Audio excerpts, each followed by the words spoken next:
ಈ 5 ರಾಶಿಯವರಿಗೆ ಕುಬೇರ ಸಂಪತ್ತು, ಬುಧನಿಂದ ರಾಜವೈಭೋಗದ ಜೀವನ. ಗ್ರಹಗಳ ರಾಜಕುಮಾರ ಬುಧ ಮಾರ್ಚ್ 15ರಂದು ಮೀನರಾಶಿಯಲ್ಲಿ ಹಿಮ್ಮುಖವಾಗುತ್ತಾರೆ. ಮೀನರಾಶಿಯಲ್ಲಿ ಬುಧನ ಹಿಮ್ಮೆಟ್ಟುವಿಕೆಯಿಂದ ಯಾವ 5 ರಾಶಿಚಕ್ರದವರಿಗೆ ಶುಭ ಫಲಿತಾಂಶಗಳು ಸಿಗುತ್ತವೆ ಎಂಬುದು ನೋಡೋಣ. ಗ್ರಹಗಳ ರಾಜಕುಮಾರ ಬುಧ ಬುದ್ಧಿಶಕ್ತಿ ಮತ್ತು ಮಾತಿಗೆ ಕಾರಣವಾದ ಗ್ರಹವಾಗಿದೆ. ಬುಧ ಗ್ರಹವನ್ನು ಶುಭ ಗ್ರಹವೆಂದು ಪರಿಗಣಿಸಲಾಗುತ್ತದೆ. ಬುಧನ ಉಚ್ಚ ರಾಶಿ ಕನ್ಯಾ ರಾಶಿ ಆದರೆ ಮೀನರಾಶಿಯನ್ನು ನೀಚ ರಾಶಿ ಎಂದು ಪರಿಗಣಿಸಲಾಗುತ್ತದೆ. ಬುಧ ಗ್ರಹವು ಕನ್ಯಾ ಮತ್ತು ಮಿಥುನ ರಾಶಿಯಲ್ಲಿದ್ದಾಗ ಅದು ಆ ವ್ಯಕ್ತಿಗೆ ಶುಭ ಫಲಿತಾಂಶಗಳನ್ನು ನೀಡುತ್ತದೆ ಮತ್ತು ಅಪಾರ ಲಾಭವನ್ನು ನೀಡುತ್ತದೆ. ಆದರೆ ಮೀನರಾಶಿಯಲ್ಲಿ ಬುಧನಿದ್ದರೆ ವ್ಯವಹಾರದಲ್ಲಿ ಕಡಿಮೆ ಲಾಭ ಸಿಗುತ್ತದೆ. ಮಾರ್ಚ್ 15ರಂದು ಬೆಳಗ್ಗೆ 11:54ಕ್ಕೆ ಬುಧ ಗ್ರಹವು ಮೀನರಾಶಿಯಲ್ಲಿ ಹಿಮ್ಮುಖವಾಗುತ್ತದೆ. ಮೀನರಾಶಿಯಲ್ಲಿ ಬುಧನು ಹಿಮ್ಮುಖವಾಗಿದ್ದರೆ ಅದು ಪ್ರತಿಯೊಂದು ರಾಶಿಚಕ್ರದ ಮೇಲೆ ಶುಭ ಮತ್ತು ಅಶುಭ ಪರಿಣಾಮಗಳನ್ನು ಬೀರುತ್ತದೆ. ಆದರೆ ಮೀನರಾಶಿಯಲ್ಲಿ ಬುಧನು ಹಿಮ್ಮುಖವಾಗಿದ್ದರೆ ಮೇಷ ಮತ್ತು ವೃಷಭ ರಾಶಿ ಸೇರಿದಂತೆ 5 ರಾಶಿಚಕ್ರದವರಿಗೆ ಪ್ರಯೋಜನಕಾರಿಯಾಗಲಿದೆ. ಮೀನರಾಶಿಯಲ್ಲಿ ಬುಧ ಗ್ರಹವು ಹಿಮ್ಮುಖವಾಗುವುದರಿಂದ ಯಾವ ರಾಶಿಚಕ್ರದವರಿಗೆ ಲಾಭವಾಗುತ್ತದೆ ಎಂದು ತಿಳಿಯೋಣ. 1. ಮೇಷರಾಶಿ. ಮೇಷರಾಶಿಯವರಿಗೆ ಮೀನರಾಶಿಯಲ್ಲಿ ಬುಧನ ಹಿಮ್ಮೆಟ್ಟುವಿಕೆ ಪ್ರಯೋಜನಕಾರಿಯಾಗಲಿದೆ. ಮೇಷರಾಶಿಯ 3ನೇ ಮತ್ತು 6ನೇ ಮನೆಯ ಅಧಿಪತಿ ಬುಧ ಗ್ರಹ. ಈಗ ಅದು 12ನೇ ಮನೆಯಲ್ಲಿ ಹಿಮ್ಮುಖವಾಗಲಿದೆ. ಬುಧನು ಹಿಮ್ಮುಖವಾಗಿರುವುದರಿಂದ ಮೇಷರಾಶಿಯವರಿಗೆ ಉತ್ತಮ ಅವಕಾಶಗಳು ಸಿಗುತ್ತವೆ. ಆದರೆ ಇವುಗಳ ಲಾಭ ಪಡೆಯಲು ಅವರು ಹೆಚ್ಚುವರಿ ಪ್ರಯತ್ನಗಳನ್ನು ಮಾಡಬೇಕಾಗುತ್ತದೆ. ಕೆಲಸದ ದಾರಿಯಲ್ಲಿ ಬರುವ ಅಡೆತಡೆಗಳನ್ನು ತಾಳ್ಮೆಯಿಂದ ನಿಭಾಯಿಸಬೇಕಾಗುತ್ತದೆ.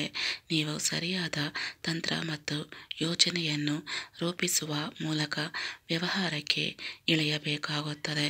ಇದು ನಿಮಗೆ ಪ್ರಯೋಜನವನ್ನು ನೀಡುತ್ತದೆ. ಮೀನರಾಶಿಯವರು ಬುಧನ ಹಿಮ್ಮೆಟ್ಟುವಿಕೆಯ ಲಾಭವನ್ನು ಪಡೆಯಲು ಪ್ರತಿದಿನ 41 ಬಾರಿ ಓಂ ಬುಧಾಯ ನಮಃ ಜಪಿಸಬಹುದು. ಇದು ನಿಮಗೆ ಶುಭ ಫಲಿತಾಂಶಗಳನ್ನು ನೀಡುತ್ತದೆ. 2. ವೃಷಭ ರಾಶಿ. ವೃಷಭ ರಾಶಿ ಚಕ್ರದ ಜನರಿಗೆ ಮೀನರಾಶಿಯಲ್ಲಿ ಬುಧನ ಹಿಮ್ಮೆಟ್ಟುವಿಕೆ ತುಂಬ ಶುಭವಾಗಲಿದೆ. ವೃಷಭ ರಾಶಿಯ 2ನೇ ಮತ್ತು 5ನೇ ಮನೆಯ ಅಧಿಪತಿ ಬುಧ ಗ್ರಹವಾಗಿದ್ದು ಈಗ ಅದು 11ನೇ ಮನೆಯಲ್ಲಿ ಹಿಮ್ಮುಖವಾಗಿರುತ್ತದೆ. ಇದು ವೃಷಭ ರಾಶಿಯವರ ಜೀವನದಲ್ಲಿ ಹೊಸ ಸಂತೋಷವನ್ನು ತರುತ್ತದೆ. ವೃತ್ತಿ ಮತ್ತು ವ್ಯವಹಾರದ ವಿಷಯದಲ್ಲಿ ಮೀನರಾಶಿಯಲ್ಲಿ ಬುಧನು ಹಿಮ್ಮುಖವಾಗಿರುವುದರಿಂದ ಈ ರಾಶಿಚಕ್ರದ ಜನರಿಗೆ ಪ್ರಯೋಜನಕಾರಿಯಾಗಿದೆ. ನಿಮಗೆ ಹೊಸ ಉದ್ಯೋಗಾವಕಾಶಗಳು ಸಿಗಬಹುದು. ವ್ಯವಹಾರದಲ್ಲಿ ಹಣ ಗಳಿಸಲು ನಿಮಗೆ ಹೊಸ ಅವಕಾಶಗಳು ಸಿಗುತ್ತವೆ. ನಿಮ್ಮ ಕುಟುಂಬದೊಂದಿಗಿನ ನಿಮ್ಮ ಸಂಬಂಧವು ಬಲಗೊಳ್ಳುತ್ತದೆ. ಆರೋಗ್ಯದ ದೃಷ್ಟಿಯಿಂದಲೂ ನೀವು ಸಂತೋಷವಾಗಿರುತ್ತೀರಿ. ವೃಷಭ ರಾಶಿಯವರು ಹೆಚ್ಚುವರಿ ಪ್ರಯೋಜನಗಳನ್ನು ಪಡೆಯಲು ಬುಧವಾರ ಬುಧ ಗ್ರಹಕ್ಕೆ ಯಜ್ಞ ಮತ್ತು ಹವನ ಮಾಡಬಹುದು. 3. ವೃಶ್ಚಿಕ ರಾಶಿ. ವೃಶ್ಚಿಕ ರಾಶಿಯ 5ನೇ ಮನೆಯಲ್ಲಿ ಬುಧ ಹಿಮ್ಮುಖವಾಗಿ ಚಲಿಸುತ್ತಾರೆ.